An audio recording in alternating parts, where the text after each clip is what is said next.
Good We are afternoon, live, sir. friends.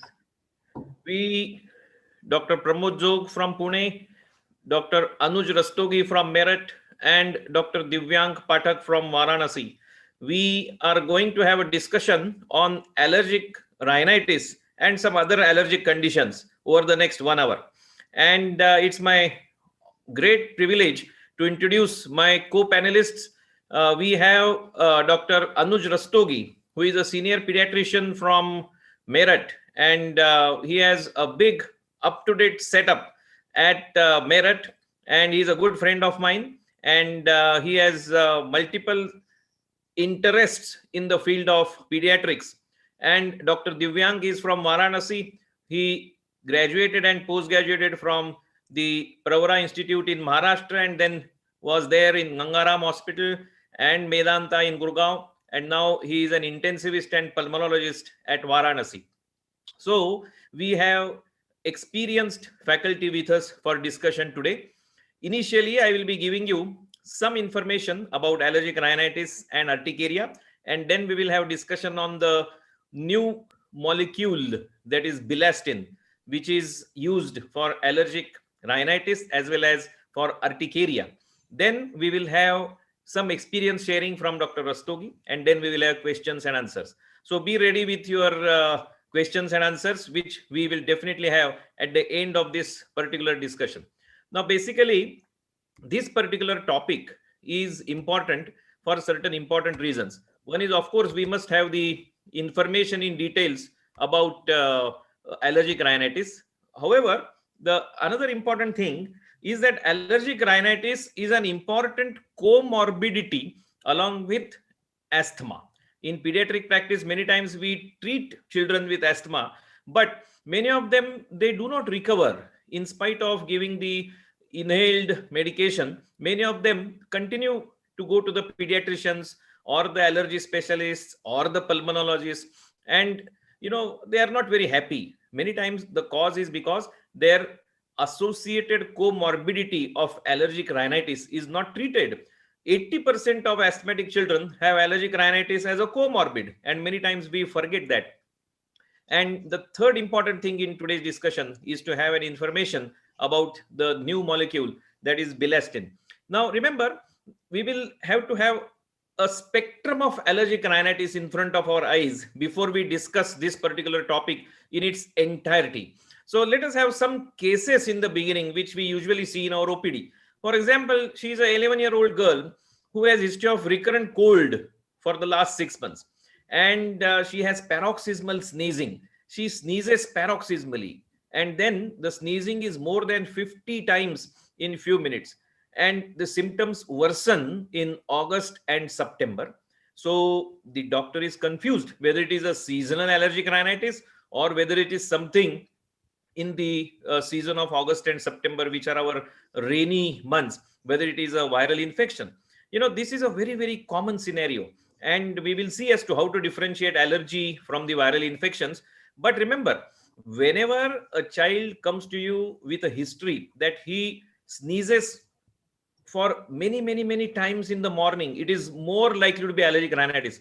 My teacher used to tell me that, Pramod, if a child gets up in the morning with wheezing and coughing, remember that is asthma. And after he gets up, if he starts sneezing 100 times, then it is allergic rhinitis. So remember this as a dictum. And always remember that is allergic rhinitis needs to be treated, because in the long run, they can go on to asthma. 30% of those who have allergic rhinitis eventually become asthmatic. Okay, we will also have some information about this atopic march in a minute. Okay, now this is another case. Again, a girl child, 4-year-old, with cough, cold off and on, but persistent for last 3 weeks. And in association, this particular girl has fever and headache. So it's not plain simple allergic rhinitis, there is something more. And when the cough is more in the lying down position with fever and headache, we obviously would suspect sinusitis. Okay, and we would like to know whether it is simple allergic or whether it is infectious. And another child, a 5-year-old boy with history of cough and cold off and on for the last 3 months, with history of fever But in addition, he has earache, pain in the ear 2 months back, and it subsided with a course of antibiotics. However, the cold and the cough, they do not go away, and it's always there. However, there is no breathlessness. Now we want to know that there is involvement of the ear definitely, whether it could be plain simple allergy. And another 3-year-old boy with history of severe cough, cold, sneezing for 15 days, and it is recurring for the last 4 months. Okay, so the general practitioner has given initial course of antibiotics, nebulization, and a cough syrup for 5 days, but there is no adequate response. There is no fever, but the cough and the cold persist. Okay, there are no chest signs, and now he has been put on an inhaler for the last 5 days, and the patient has come to you for a second opinion. So obviously it appears that this child is probably an asthmatic child. And remember, my dear friends, that whenever you come across a child with allergic rhinitis, when they come to us for common symptoms of recurrent cough and cold with few additional points which are different in each patient, okay, so these confusing symptoms should be dissected out and analyzed. So careful history and examination is a must. So you have to differentiate between allergic rhinitis and infectious rhinitis. We have to differentiate sinusitis, whether it is allergic, viral, or bacterial. We have to differentiate whether it is adenoid hyperplasia, whether it is otitis media, whether it is infectious, or whether there is some underlying allergy, or it's plain simple allergic rhinitis, or as a comorbid with asthma. So the treatment plan will change accordingly, and that is why all these scenarios that I told you are extremely important. Otherwise, it's very easy to find out that a child has allergic rhinitis and treat him with antihistamines, and maybe in the moderate and the severe group, we can give intranasal steroids. But then we have to remember that these comorbids can very well exist. Okay, so we should know as to what is allergic rhinitis. So symptoms suggestive of allergic rhinitis: two or more of the following symptoms for more than an hour on most of the days. Now, what are those following symptoms? Watery rhinorrhea, sneezing, nasal itching, and nasal obstruction. So these four are the important symptoms. And if you have two or more, that means the child has runny nose along with sneezing and nasal itching. Okay, so two or more along with the nasal obstruction, which is more common at night, it goes almost all in favor of allergic rhinitis. And symptoms which are not associated with allergic rhinitis, particularly unilateral symptoms. If a child has only discharge from one nose, okay, it could be because of the foreign body or something else. If there is only nasal obstruction, okay, no runny nose, no sneezing, no itching, then it is unlikely to be allergic rhinitis. Mucopurulent discharge and particularly posterior rhinorrhea, that we call as post nasal drip with thick mucus, okay, that is less likely to be allergic rhinitis. If there is pain, maybe frontal pain or pain in the area of the sinuses, recurrent epistaxis or anosmia, the child can't smell, then these are the patients who need to be referred to an ENT surgeon. And as I was telling you, we must know the difference between common cold and allergic rhinitis. In case of common cold, which you know is more likely to be viral, and these days anyone, when he sneezes even twice or thrice in front of you, everybody runs away from him, and it is the best way to keep people away these days in the COVID times. So these common cold people, the cold will last for a week, while in allergic rhinitis the cold will last for more than 10 days. Usually in common cold, as it is viral, fever will be present. In allergic rhinitis, fever will be absent. In common cold, constitutional symptoms like associated fever along with body pain, headache, all will be present. While in allergic rhinitis, there will be only allergic signs. Okay, nasal mucosa will be red in case of common cold, while in allergic rhinitis, the nasal mucosa will be pale. And the child with common cold may respond to antihistaminics, but the response to antihistaminics will be very good in allergic rhinitis. And in common cold, as we know, Dr. Jog will be unwell, his wife will be unwell, his children will be unwell. So entire family will be affected. In allergic rhinitis, it is not so. You know, all of them are not affected at one time, because many times it is quite individual. Okay. And in allergic rhinitis, the symptomatic clues beyond nose also could be present. For example, A child with watering and itching and redness of the eye, this is allergic conjunctivitis. This is ocular allergy. A child could have associated atopic dermatitis, and that is eczema. Okay, the child could have ear fullness, and the child could have palatal pruritus. Okay, so he will always produce some sound like, something like itching at the palate. Okay, and in case of symptoms of comorbidities and complications, you must be aware that sinusitis, as I already told you in the case, will present with headache and bad breath, cough in the lying down position. My teacher used to tell me that the breath will be bad. The fellow will not be able to smell, but the others will experience a very bad smell from these people. Then obstructive sleep apnea, which leads to snoring, mouth breathing, and nasal quality of the voice. This is known in case of adenoids. And when there is otitis media with effusion, which is known as OME, that's also a comorbidity. And asthma, which could be uncontrolled. As I told you in the beginning, uncontrolled asthma, please remember that associated allergic rhinitis is likely to be there. Now, allergic rhinitis, as I told you, has four major symptoms: sneezing, itching, rhinorrhea, and congestion.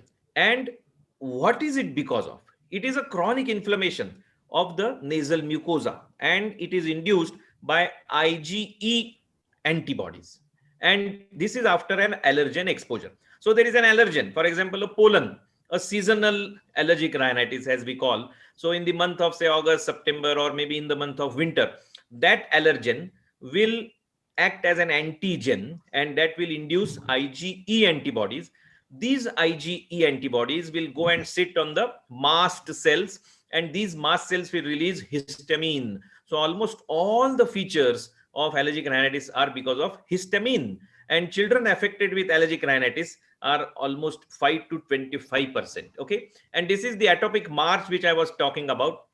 So in the beginning, you can see the red line. When the child starts getting some problem in the initial years of life, the GI symptoms, where the child could have pain in abdomen, might have a little bit of blood in the stools, but over a period, the GI allergy disappears. There is atopic eczema, which can flare up in the initial years, but again it will go down.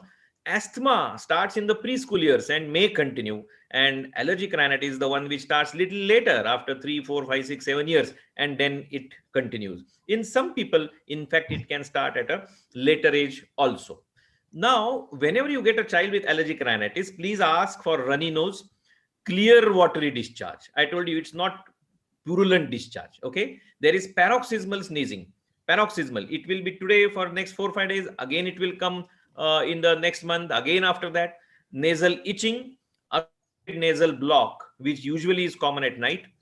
There will be watering of the eye, itching of the eye, redness of the eye, atopic eczema, and asthma like symptoms, and there will be family history of allergy. So if you just remember these 7 or 8 things, you will be able to diagnose allergic rhinitis, and then you will be able to see certain signs in that particular child in the form of the child itching, having itching at the tip of the nose. You can have allergic shiner, which will be seen at the lower part of the eye. You can always see a transverse crease at the junction of the cartilage and the nasal bone, and you will always be able to see this allergic salute. You can always see that the child is trying to have all the nasal dance, as some people call it, different mannerisms which are seen in case of allergic rhinitis. And then these symptoms are grouped into two.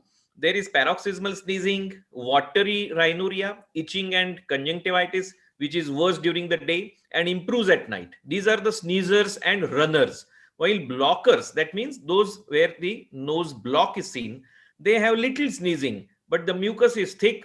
There is severe congestion, and it is worse at night. So remember this point.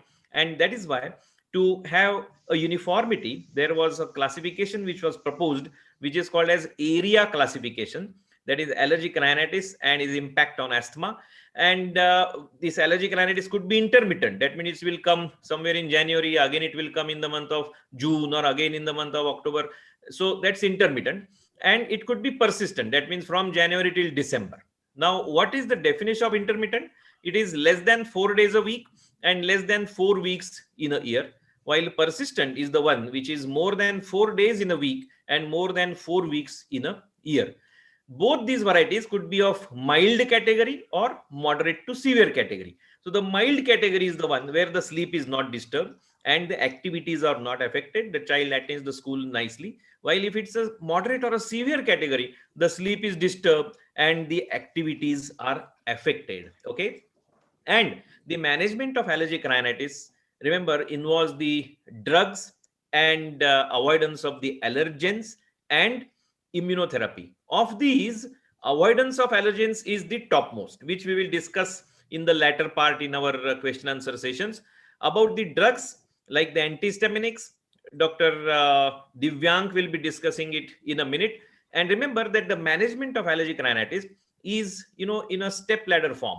And if you see at the bottom, you will find immunotherapy is reserved for the moderate and severe categories, while allergen avoidance and the second generation antihistamines are given for all the categories. Okay, remember that even the intranasal steroids and the leukotriene receptor antagonists have their own role. We will not be discussing much about the intranasal steroids and the leukotriene receptor antagonists like Montelukast today, because our focus is on Bilastin today. Otherwise, the discussion will get prolonged.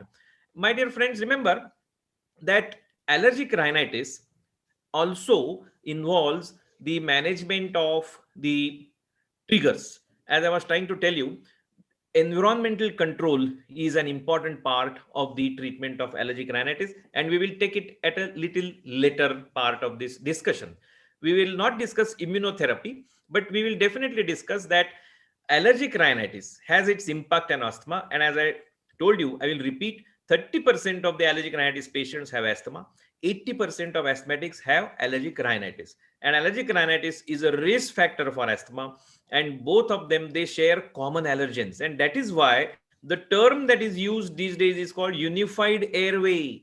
From the nose down up to the lungs, the airway is the same, the allergens are same, and that is why the irritants are also same. So it's a unified airway concept that we all should be aware, and proper treatment of allergic rhinitis will improve the asthma control and the pulmonary function test. I will just touch upon allergic sinusitis, because allergic rhinitis many times doesn't come alone. It comes as allergic rhinosinusitis, and that is why the correct term, as I told you, should be rhinosinusitis. And here the symptoms are nasal blockage, nasal discharge, which is anterior plus posterior, and there is halitosis, that is bad breath, and the loss of smell. And there is facial pain and headache and pain in the ear when there is rhinosinusitis. Okay, the X-ray sinuses is not specific, and the mucosal thickening could be allergic or viral or bacterial. And CT of the sinuses, the CT scan, gives greater details but does not guide about the etiology, and it's expensive. The treatment is same as allergic rhinitis, and the bacterial complications have to be always watched for. And in case if it is a bacterial sinusitis, then there is a thick mucopurulent discharge, a post-nasal drip, and it persists for 10 to 14 days. And there is fever, headache, and facial pain.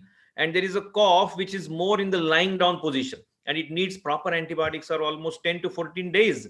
In these children also, underlying allergy has to be kept in mind. And under certain situations, when there is a severe deviated nasal septum, or a glue ear, or a refractory sinusitis with adenoids, or there is obstructive sleep apnea, or nasal polyps which are not responding to inhaled nasal steroids, then you have to refer them to the ENT surgeons. We are not going into the depth of these discussions. So my dear friends, as regards allergic rhinitis, remember to look out for the cardinal symptoms like rhinorrhea, itching, sneezing, and a nasal block. Watch for the comorbids like asthma, ocular allergy, and adenoids. Rule out or treat infections.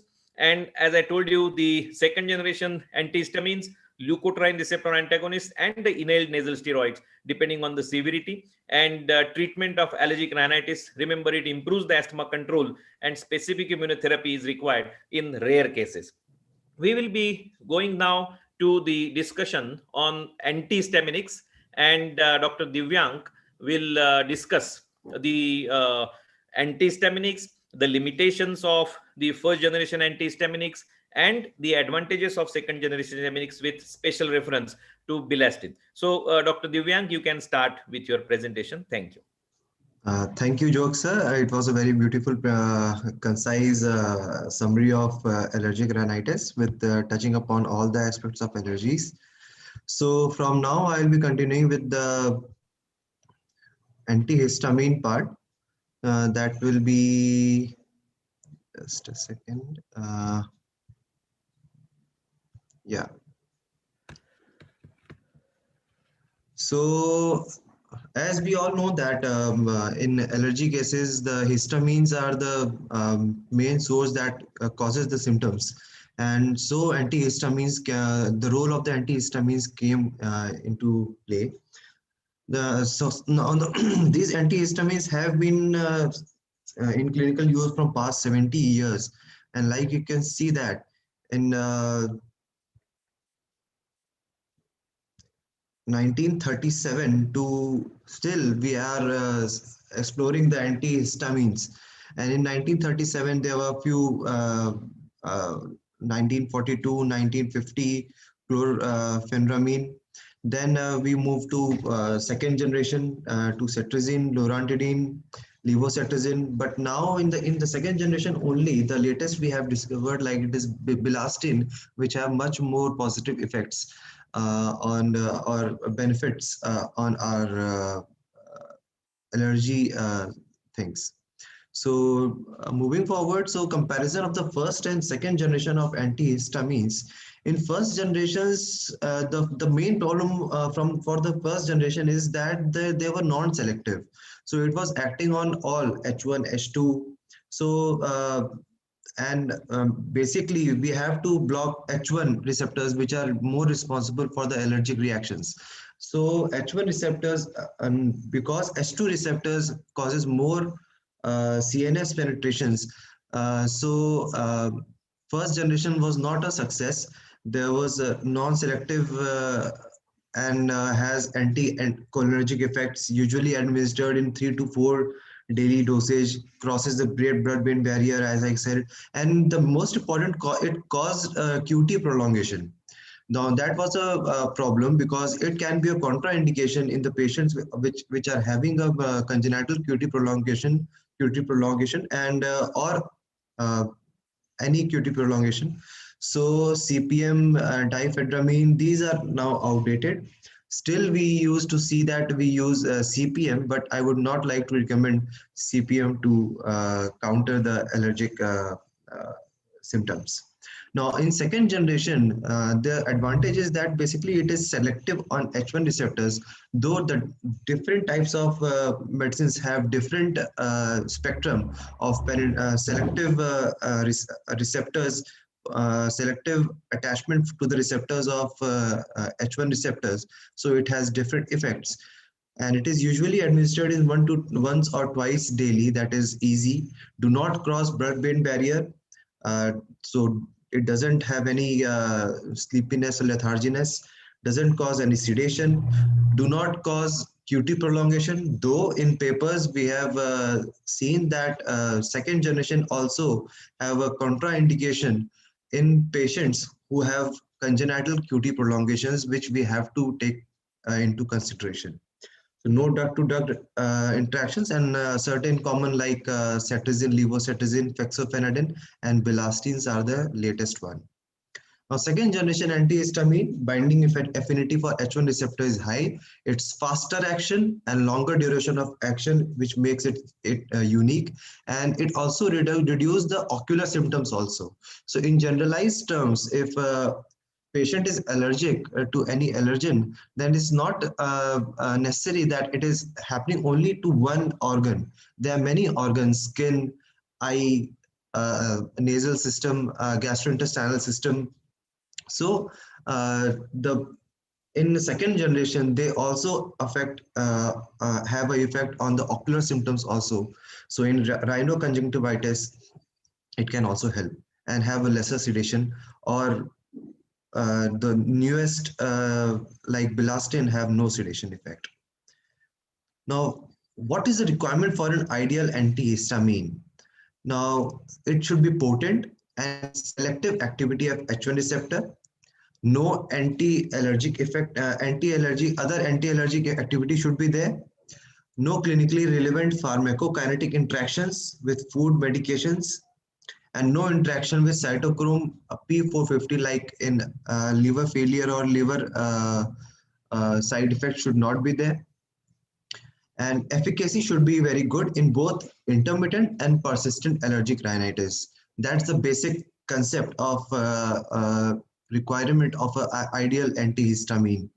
So it should be effective against all ocular, nasal, and other allergies, and should also not have sedative or cognitive psychomotor impairment, no anticholinergic activities. There are many things, no cardiac safety, though there is potential use in pregnancy and breastfeeding, but this point is still controversial because still the studies have no much conclusive evidence with pregnancy, the pregnant movement to use H1 antagonist antihistamines. So Bilastin. Now we already have used Citrizine, Levo Citrizine, Fexofenadine is the latest trend which is going on, and we have been used for quite few years. Now Bilastin is a new drug and a newer generation antihistamine. Still, it is in a second generation antihistamine, but it has some positive effects also. Bilastin is a modern, non-sedative, second generation H1 antihistamine which has the highest number of desired features for a modern antihistamine according to international guidelines. This is a very important point. Now, we tend to think that Bilastin is just for urticaria or for rhinitis, but since the Bilastin have, like in this previous slide, whatever we require, most of the things have been fulfilled by Bilastin. So Bilastin is a better option for specific requirements.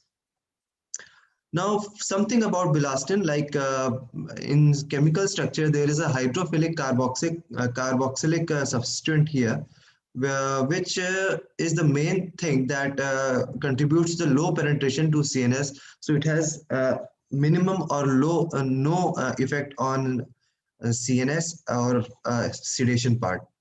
And also Bilastin have been approved by DCGI for allergic conjunctivitis and urticaria.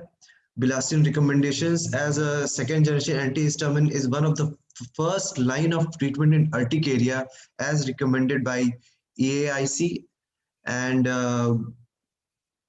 European Academy of Allergy and Clinical Immunology. So it has been seen that it has been accepted worldwide also. Bilastin was approved for use in European Union in 2010 and is currently been introduced into practice in 28 countries, and still can be used in symptomatic treatment of allergic rhinoconjunctivitis that can be perennial or seasonal. Now, these are some of the part of like pharmacodynamics. The Bilastin is an anti-1 receptor antagonist, which we know, anti-inflammatory effects, and highly selective anti-1 receptor antihistaminic.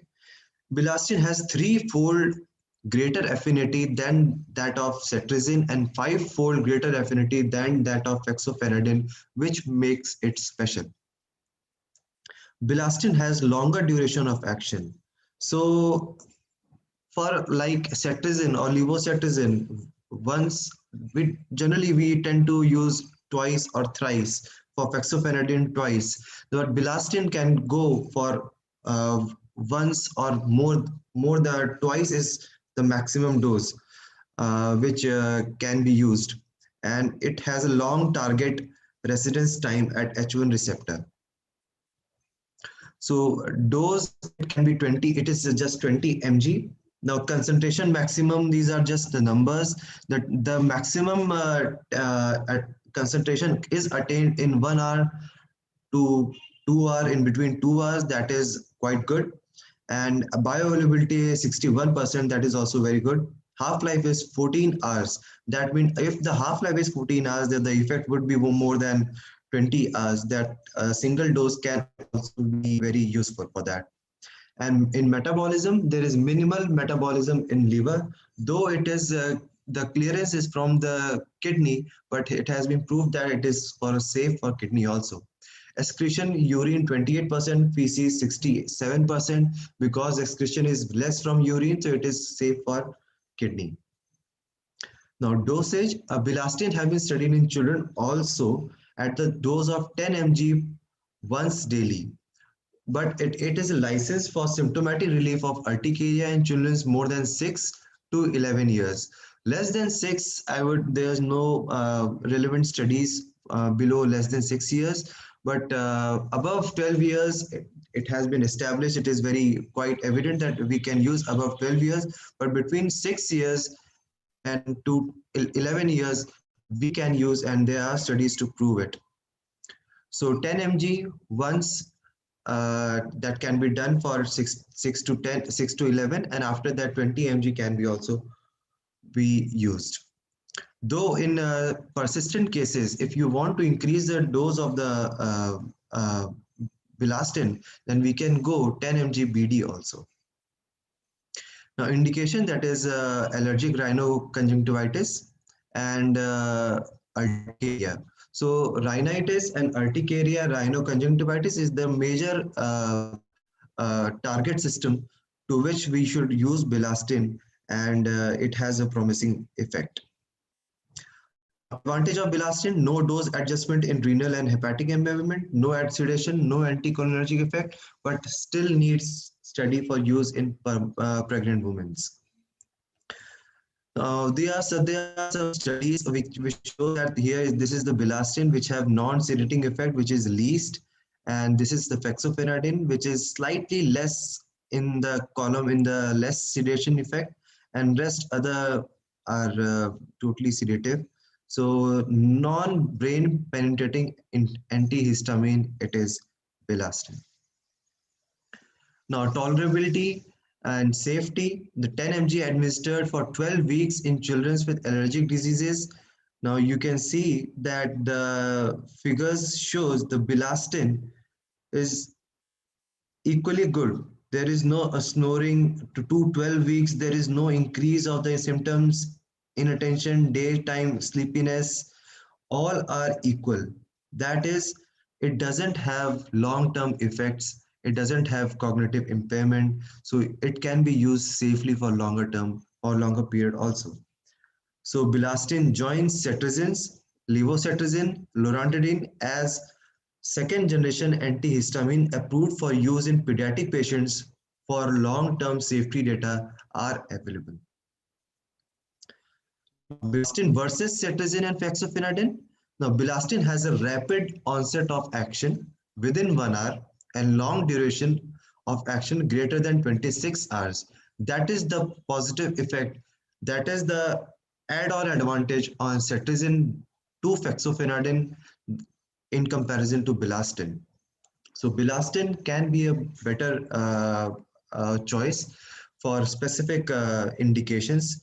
And Bilastin, like cetrizine and fexofenadine, was safe and well tolerated in this study. So basic idea is that Bilastin is safe and we can use it freely from 6 years, and can be given up to 3 months of course in persistent or intermittent patients also.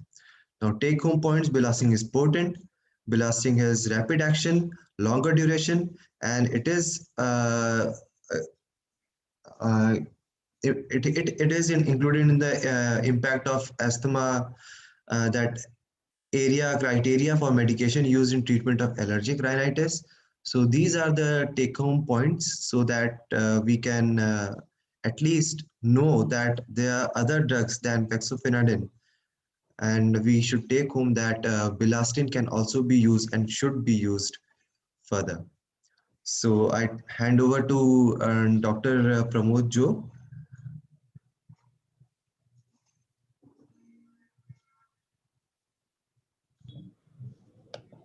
Hello.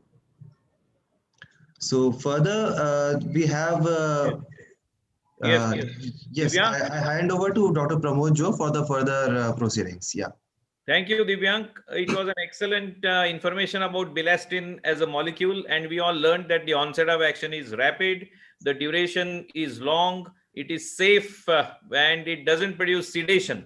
And it also takes care of the ocular symptoms. And in addition, as we will be discussing some points about urticaria in a short while, it's also useful in urticaria. And I can say that it's just as a new film is released, we have good reviews about the movie. So Bilastin is like a recent movie, and the reviews are very good. So we all should go and have a look at this movie. And what is Dr. Anuj Rastogi's experience about this new release? So we will like to listen from you, Anuj. So you can take over from here.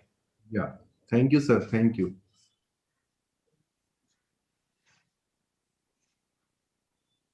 I'll just stop sharing. Yeah, you can share now.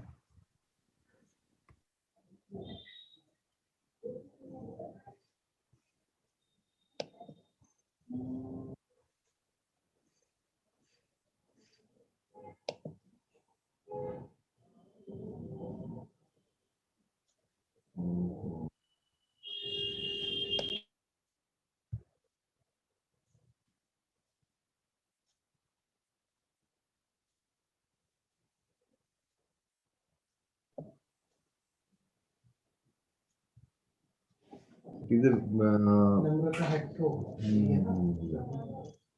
actually, my slide has to be presented by company. I have sent this to them. We will, sir, we will present it now, sir.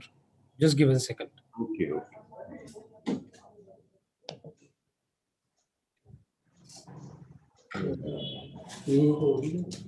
बस कोई बात नहीं तो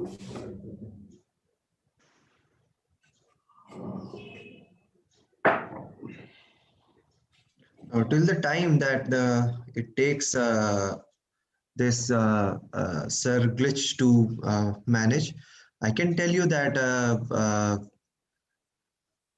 for past few months back, the Bilastin was introduced, and we had a few of our residents and friends going on whether to use Bilastin or not, and there were few senior people also opposing Bilastin, but they at that time I was also hesitant that we should not use Bilastin. But in due course of time, when things went and studies come on, then we could know that the Bilastin is a very good drug. That's why I am here in favor of Bilastin, so that we can move forward. Now I think Dr. Anuj Rastogi is ready with his presentation, so we can move forward. Yeah. I completely agree with Divyank. When it was launched to me in February 2019, 2020, I was very much confused whether I should go ahead with the blasting or not. I was not at all comfortable, and I was doing well with fexofenadine, and I was very happy with fexofenadine. And there was a trend of using two antihistaminic together when you see acute urticaria. Gradually, I started reading about Bilastin, and I have seen few papers about Bilastin, and I found it very effective. And then gradually, I started using it. The first thing which has really impressed me, that the dose that should be given one time in a day, and the tablet size was very small. If you take fexofenadine 180 milligram or 120 milligram, if you take 120 milligram or 180 milligram of fexofenadine, and that too for a prolonged period, it is really difficult to consume. But Bilastin, it is a very small in size, and palatability for the syrup palatability is also very good. So I have started prescribing this drug, and gradually my confidence started building up on Bilastin, and I found it is very effective and safe. So I have started using this.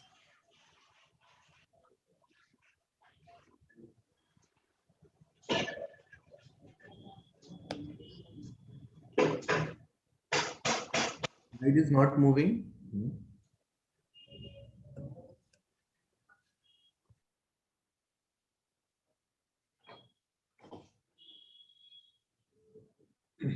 So this is second generation. Basically, Bilastin is the second generation.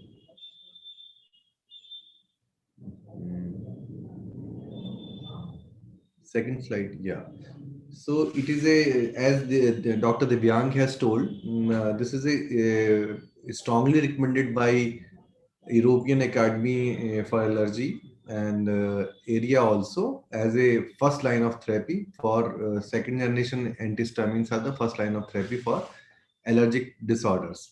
Although people use more anti-allergics during cold and cough, in viral cold and cough, although there is no effect of anti-allergics in cold and cough, as such in viral cold and cough. Rather, we use their side effect to control the cold and cough. Like we use CPM, and that causes that has anti-cholinergic effect that causes dryness of secretion. So that is indirectly we are using CPM or other drug just to control cold and cough, viral cold and cough, just to control rhinorrhea.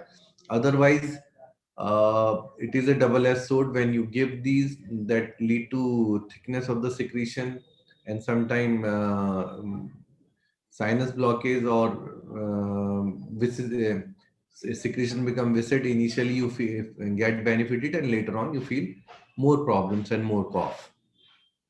So as such, antihistaminics are not recommended for general cold and cough, but they are drug of choice for allergic rhinitis and urticaria. So second generation are now preferred over the first generation because of their safety profile, as Dr. Divyank has already discussed. And we use second generation antihistaminics. And if a patient is not responding within first to second to 4 week, then we can increase the dose up to 4 times. So it become very important for the drug to be safe, because first it can be increased up to 4 to 5 times of the initial dose, or it has to be used for prolonged period. When you are using any drug for prolonged period for 1 month, 2 months, 3 months, then the entire profile of the drug become very important. Drug interaction become very important. Cost of the treatment is also very important. Palatability, the size of the tablets, everything becomes very, very important. So if you see with all the criteria, this is Bilastin that fit into a ideal drug. So this is the best second generation antihistaminic as far as my experience is concerned. Next slide.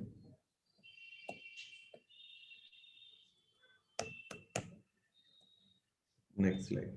So whenever we look for ideal oral antihistamine, so we look for pharmacological properties, pharmacodynamics, efficacy, and safety. And if you like Dr. Divyang Patak has told, it has all the properties, and he has shown the comparison also with Citrizine and Levo and loratadine. So this scores higher on those drugs, and its residence time over the target organ is quite high. So it is very safe and very effective. It has long duration of action. Next. This slide was already shown to you by Dr. Divyang. Next. Although it is said it is not having any cardiac toxicity, but it should be any second generation antihistaminic should be avoided with hypomagnesemia or hypokalemia, because it may lead to long QT interval because of this. Although this is quite safe, but where you are having hypokalemia or hypomagnesemia or dyselectrolemia, you should avoid any second generation antihistaminic also. And this has potent antihistaminic activity, as already told to you by Dr. Divyang. Next slide. The beauty of this drug is it is start onset of action within 45 minutes, and it is a long acting drug, and up to 20 hours its effect lasts. But in acute urticaria, rather than you are using two drugs, it is better to use Bilastin 2 times in a day, rather than you are using the earlier. We were using fexofenadine with hydroxygen, and later on we are adding S2 blocker like ranitidine. But it is better to start with Bilastin, one tablet or syrup 2 times in a day. And if patient is not responding, then you can add ranitidine or famotidine along with this. So there is no need to give two antihistaminic together. Next slide. So this has 100-fold higher residence time. Residence time means it is stay with the target organ for which this drug is used. So it has very good high residence time there. So it longer residence time of 73 minutes makes it more useful, and it can be given in single once a day dose. Next slide. And as already been told to you by Dr. Devyang, it is a non-brain penetrating antihistaminic, and it at the dose of 20 milligram, it has no sedating effect. But if you are taking 4 times of the dose, you should be little cautious about it. You may have little sedation because of this. Otherwise, this is quite safe. Like fexofenadine, there is no sedation, and here is also there is no sedation. So you can use at least 10 times of the initial dose to have a good histamine block. And in perennial allergies, where a person is taking regular anti-allergic, at the time of seasonal variation, when you know in August or in rainy season you are going to have flaring of the symptoms, you can increase the dose of Bilastin before you got flaring. So it is such a wonderful drug. You can intensify the doses of this safely when you feel you are going to have flaring of the symptoms. Next slide. So this is again good slide which is showing the comparison of Bilastin with Levo, Citrizine, fexofenadine, deslorotidine. And this is very good drug where you need not to modify drug in the renal impairment or hepatic impairment, or most important is there is no dose adjustment required for the elderly people. Like after 65 years of age, if you use any other drug, they require a lot of modification. But for this Bilastin, you can safely use 20 milligrams a day for adult population. And if you go by scoring, this is allergic rhinitis impact on asthma area guideline. They score it from 1 to 10 scale. They score it at number 10. So it is such a wonderful drug. You can use it safely, and I am using it for last 1 year, and I'm very happy about this drug. And you are all welcome to ask questions from us, and we are ready to answer you. Thank you.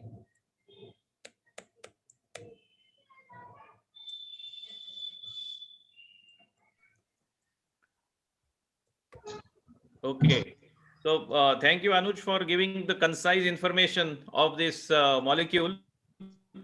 And I can understand that Bilastin has 10 out of 10 marks from what you said. So all the plus points are already highlighted. And I would just like Divyang, if you could tell us about the dosage schedule, because I remember initially it was being used for adults, then above the age of 12 years, then some say between 6 to 12, then some say between 2 to 11. So could you just give us the exact situation about the age and the dose of this molecule?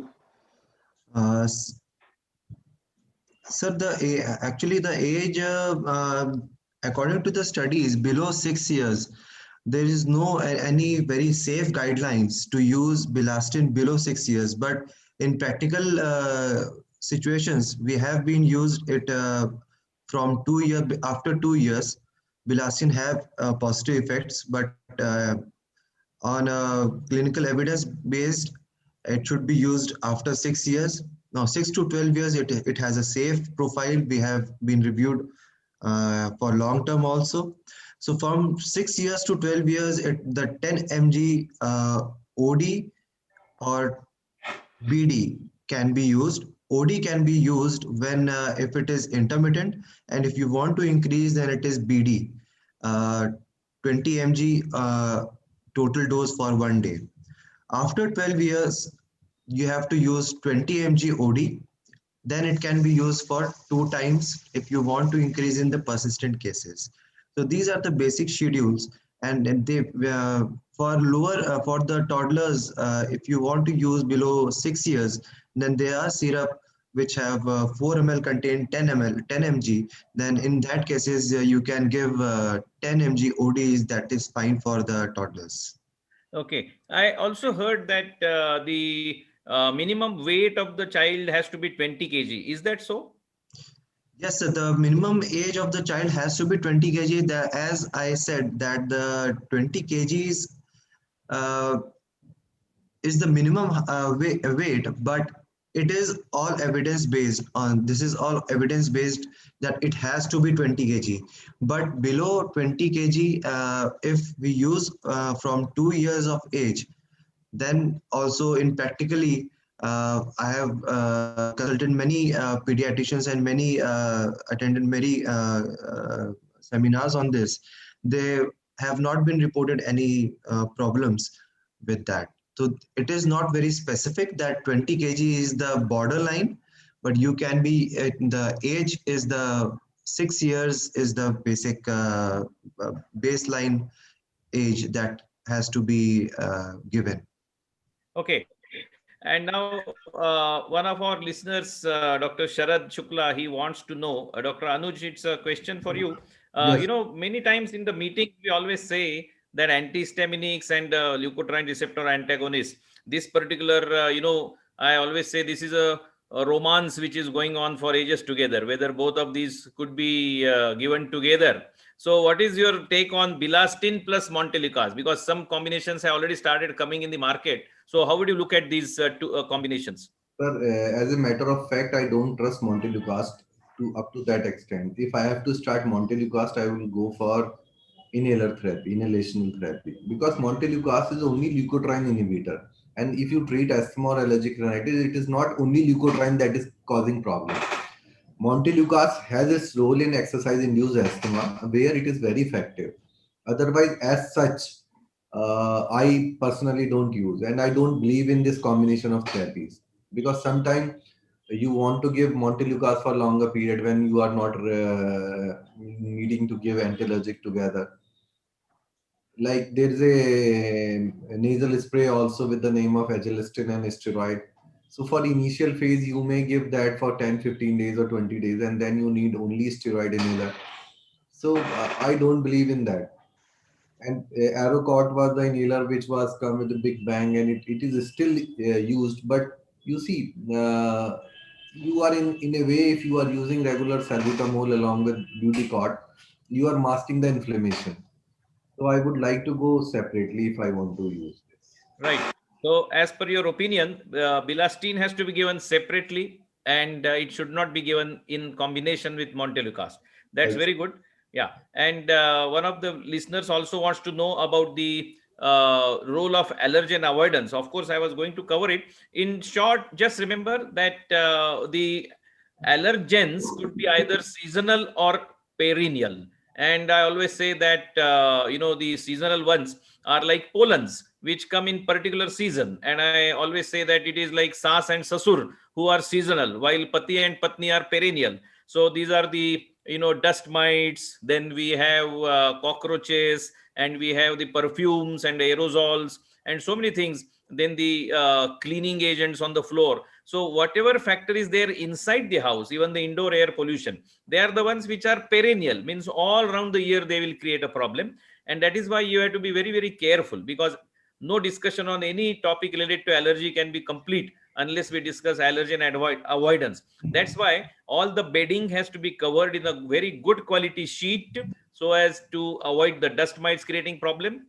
And also see that children who are exposed to the perfumes used by the father or the mother, or the aerosols or the cleaning agents, they are kept away. These days what has happened is children many times go, of course these days the schools are closed, but once they reopen, it is possible that children would be standing in front on the scooter, and the exhaust from the truck probably would create a problem.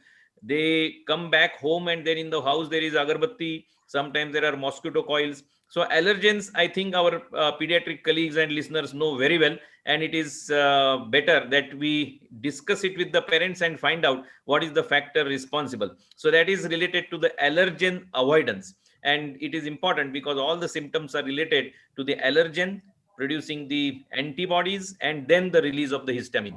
Now, Divyang, there is a question as to whether there is any standard textbook recommendation for the use of Bilastin to your experience. Have you come across any textbook guideline for the recommendation? So we don't need any textbook because already we have area guidelines, which is recently launched 2020, and area is the most trusted guidelines, which already have been after studied and given the answer that the Bilastin is the most appropriate antihistamine, second generation antihistamines, and has to be used in the first line drug. So there's no need of another textbook because the guidelines which are already followed worldwide is saying that. Very good.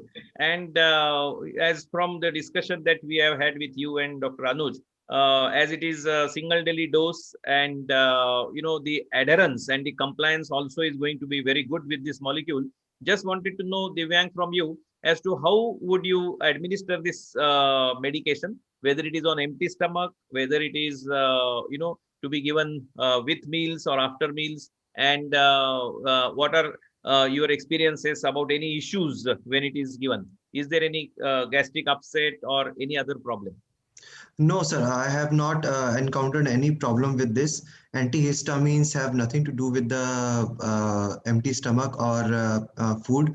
The timing can be adjusted as if the patient is having sneezing in the morning, or then you can add these drugs at night, so that till the night issues of the main issues with sneezing and nasal blockage and running nose can be masked at night, which is more troublesome. So it can be given at the evening hours and or at the night hours, but it is nothing to do with the food, I think. Okay. It is And better to be taken, and this particular molecule Bilastin, this particularly should be taken before, it should be taken empty stomach. It is better effective, and literature suggests it should not be taken with the grapefruit. And I would like to add for the allergen avoidance also, and there are some real good practical tips which are doable. First of all, in all the house there should be wet mopping, not dry mopping, no sweeping, because if you sweep, you shift dust from one place to another place. Secondly, there, like in Gujarat, there are people are having uh, their customs. They keep their shoes outside the house or at the gate of the house, so that is how it also help in minimizing the dust exposure. Third, you should uh, dry your all the clothes inside where sunlight is coming, but not in outside. And it is better to give bath to allergic children in the night, so that all the dust which is settled all over their head should not go inside their airways. And all the bed sheets and bed sheet and pillow covers, they should be washed, if not possible daily. They should be washed every second day or third day, and they children should be should wear new clothes every day. I mean, pre-wash clothes every day during sleep, because it is the time when you have maximum time with you and in your house. So indoor dust control is comparatively easy rather than outdoor dust control, and you should use air conditioner rather than using coolers. And whenever these children are going anywhere through car, they should use air conditioning rather than they just having window, like in especially in this area north, where there is a lot of cold because of winter. We don't use so often AC, and all the curtains are dust magnet. They should be vacuum cleaned. So that is how we can, rather than specifically we are looking for some particular trigger, It is not all that easy to eliminate particular trigger, but we can take these generalized precaution, and that can help us in control of the symptoms. Yeah, certainly. And I am told that the dust mite doesn't disappear with lukewarm water. It requires very high temperature of about 130 degrees. So that's also our parents should be told about it. Acha, Anuj, as In you are discussing about this molecule, just let us know. Suppose there is a child who comes with bad urticaria, and maybe after exposure to some allergen, and then will you use Bilastin as the first line drug for the treatment of acute urticaria, or you would prefer any other antihistamine as the first line? Before usage of Bilastin, I was using Fexofenadine, Allegra. Okay.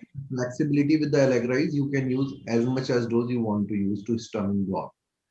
Because there is no, there is no limitation of using higher dose of Allegra or Fexofenadine to control these allergic symptoms. Rather than people were, my colleagues, they were using hydroxyzine along with Fexofenadine or along with Levocitrazine. So I feel hydroxyzine causes more sedation. So their side effects are used more for, because if you are sleeping, you are scratching less. Otherwise, since then, I have started using Bilastin, and gradually I'm building up my confidence on this molecule. These days, I'm directly using Bilastin, and I'm very happy. I'm using in BD doses for acute urticaria, and I'm not giving any other drug. I only add ranitidine on third day or fourth day. I already explained to the parents it is going to take 72 hours to get settled.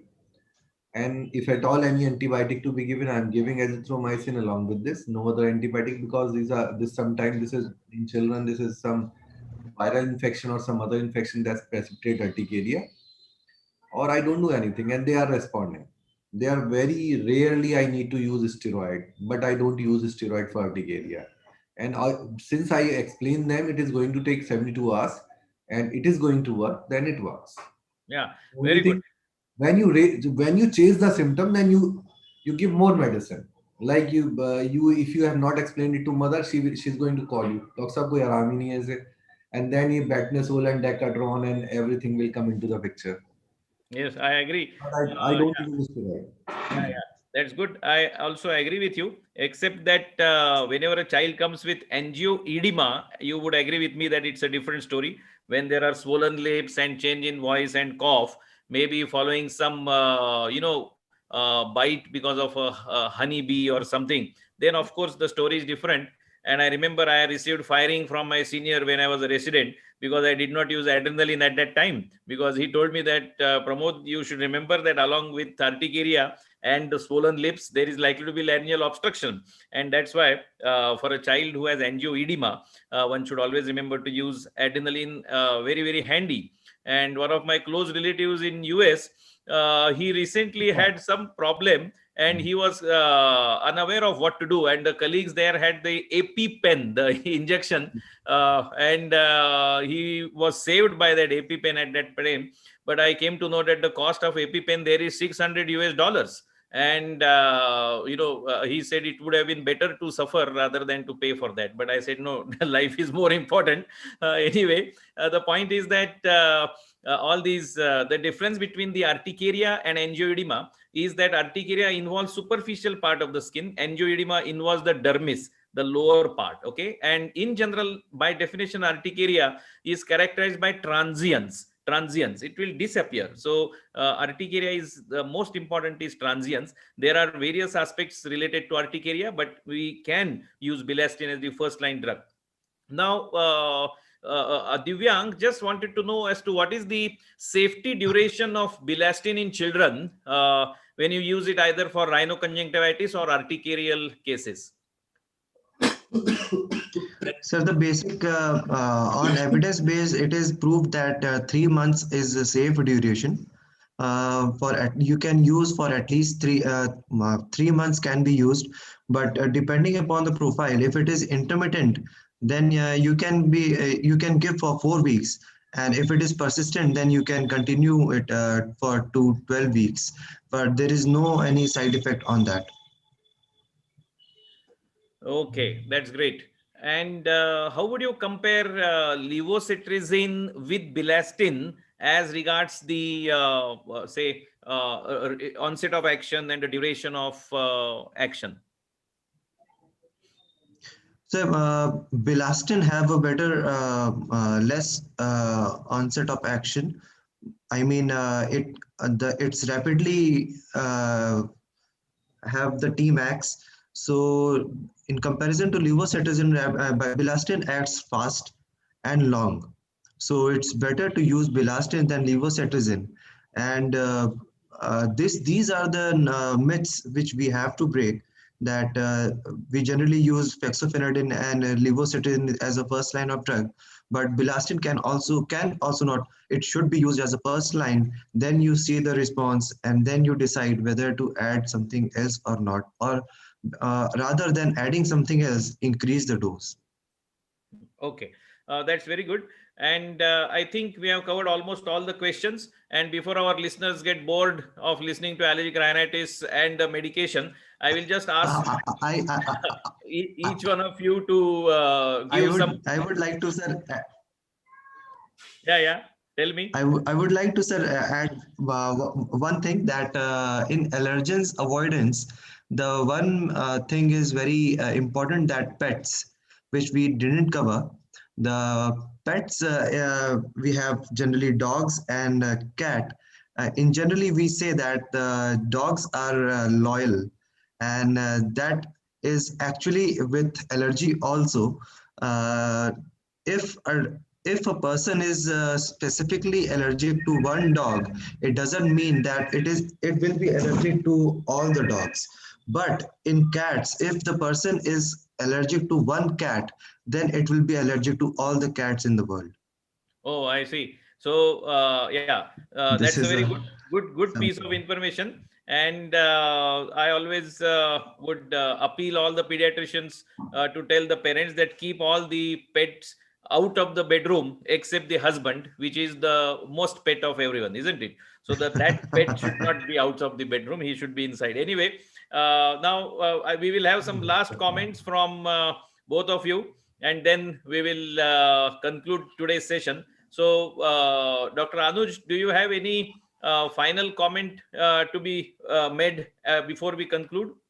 What I will recommend and I will suggest to my all the colleagues, we should have little patience before we prescribe any drug, and we should not jump on too many drugs.